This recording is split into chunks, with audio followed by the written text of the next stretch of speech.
प्रश्न असा आहे की तुम्ही जे 3 महिने परळीमध्ये वाल्मिक कराड आणि त्याचे समर्थक सुदर्शन घोले असतील, संतोष देशमुख यांचे मारेकरी असतील, त्यांनी ज्या क्रूर पद्धतीनं मारलं ते तुम्ही सतत मीडियासमोर असेल सभागृहात सांगत आहात. पण तीच घटना तुमच्या शिरूर कासार म्हणजे तुमच्या मतदारसंघात घडते. ती 19 फेब्रुवारीला घडते. त्याचा गुन्हा 15 दिवसानंतर रजिस्टर होतो. अमानुष पद्धतीनं बॅटनं मारतो. संतोष देशमुख यांना एकच मिनिट कंप्लीट करू द्या. ऐका सर तुम्ही एकच जे घटनाचं म्हणताय ना, ही जी घटना आहे बॅटनी मारणारी, बॅटनी मारण्याची घटना ही 2 वर्षापूर्वी. नाही 2 घटना आहेत. ऐका, ही जी दुसरी आता तुम्ही शिरूरची सांगताय, ही घटना घडली होती. ही घटनेमध्ये दोन्ही बाजूच्या चुका होत्या. यांची चूक होती, दुसऱ्या बाजूची चूक होती. त्यांनी आत्तापर्यंत गुन्हा दाखल केला नव्हता. ते आज येऊन गुन्हा दाखल केला. आता हे भोसलेचे लोक आहेत, ते उद्याच्याला गुन्हा दाखल करतील किंवा गेले असतील गुन्हा दाखल करायला. हे भांडणं त्यांचे गाव पातळीवरची झालेली आहे, खोक्याचे आणि तिथले त्या ढाकणे आडनावाचे.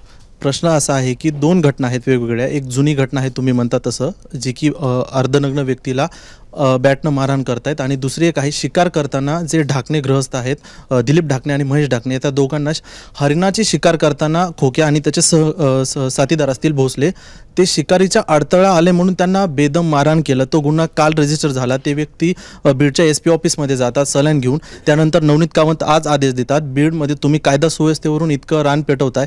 तुमच्या मतदारसंघात ही परिस्थिती कसं काय निर्माण होते? गुन्हा नोंद होत नाही? एक मिनिट ऐका, ती घटना घडल्याच्या नंतर मी त्यांनाही फोन केला. ते ढाकणे जे आहेत ते बी आमचेच माणसं आहेत. तुम्ही जे ढाकणे म्हणताय ना, तिथं आमचेच कार्यकर्ते आहेत, भरत खारमाटे म्हणून.